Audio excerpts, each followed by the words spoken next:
It was a brief La Follette Utilities meeting Monday evening, with the acceptance of a bid for steel poles being the only action item on the agenda, according to manager Kenny Baird.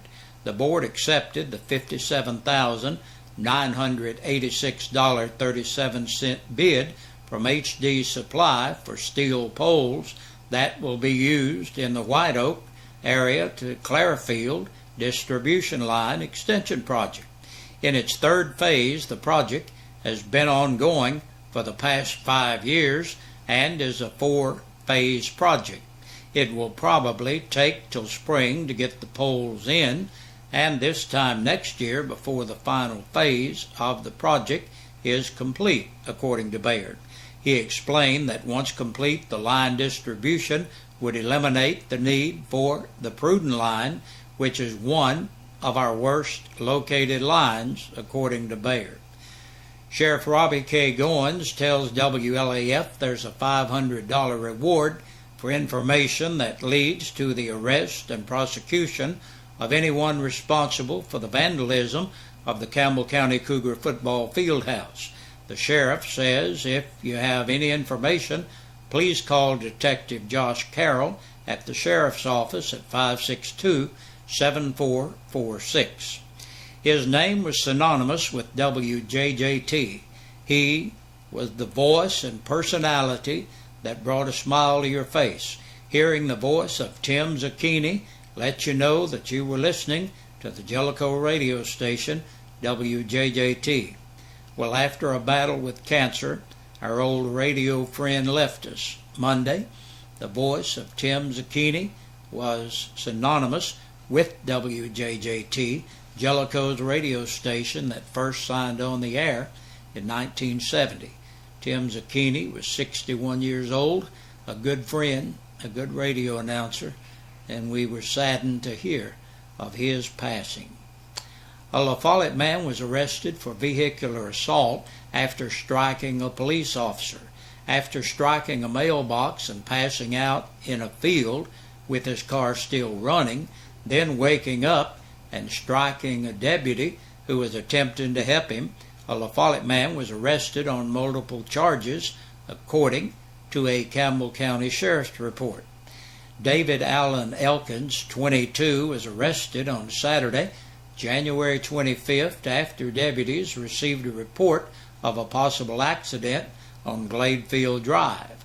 After arriving, officers noticed a blue Dodge Caliber with its lights on down in a field.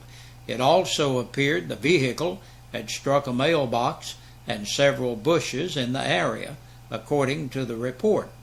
Deputies observed Elkins was passed out in the vehicle, which was running and in reverse gear.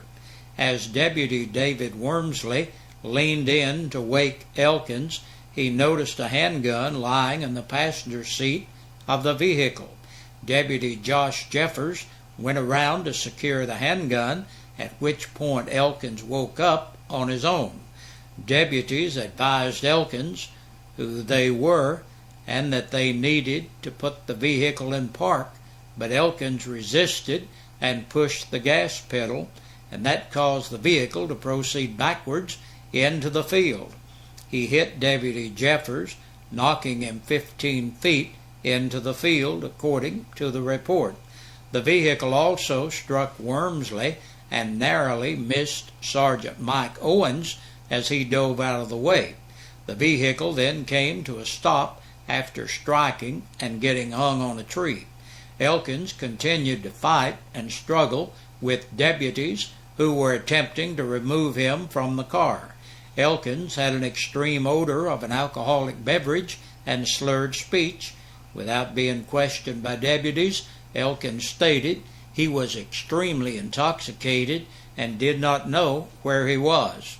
The arrest report said a fully loaded .44 Magnum handgun was recovered, for which Elkins did not have a carry permit.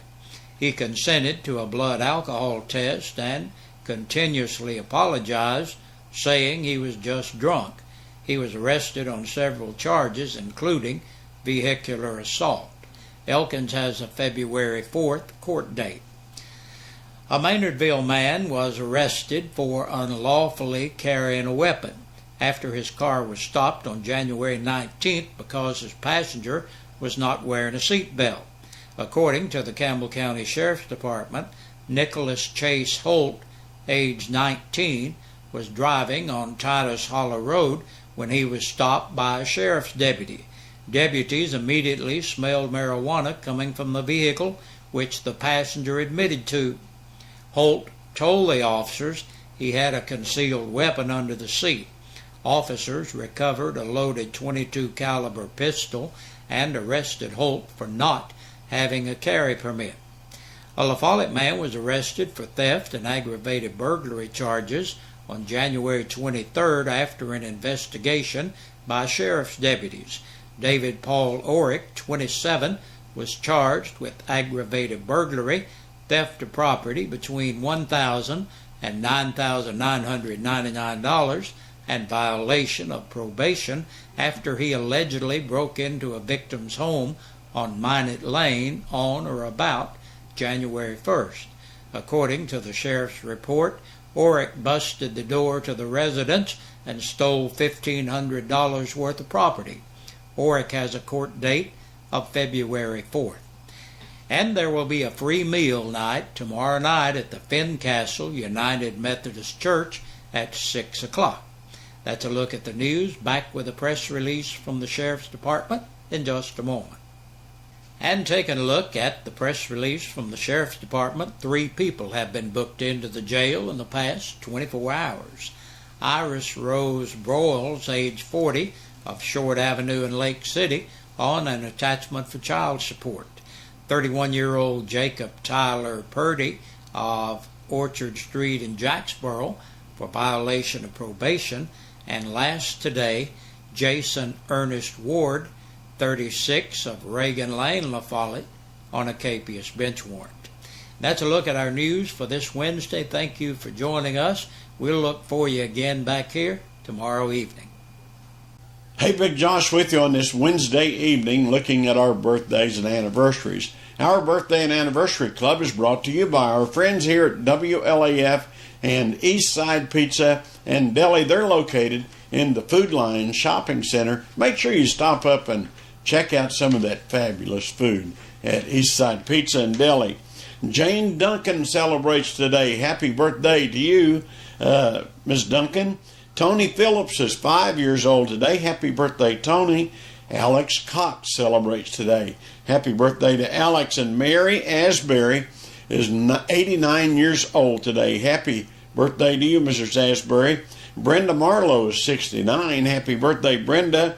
Blake Hollingsworth, 12 years old today. Happy birthday to Blake. Ruby Gamble celebrates today. Happy birthday, Ruby. Tyler Johnson, believe it or not, 21 years old today. Happy birthday to you, Tyler. And Alice Lowy celebrates today. Happy birthday to Alice. And we hope all of you are having a great day. Now, if you're celebrating your birthday or your anniversary, and for some reason we don't have your name on our list, we'd love to do that, because that's the way you qualify to be in the drawing on Friday. And you could win a birthday dinner for 2 or an anniversary dinner for 2 from your friends here at WLAF and Eastside Pizza and Deli, located in the Food Line Center. Hey, good Lord willing, see you tomorrow.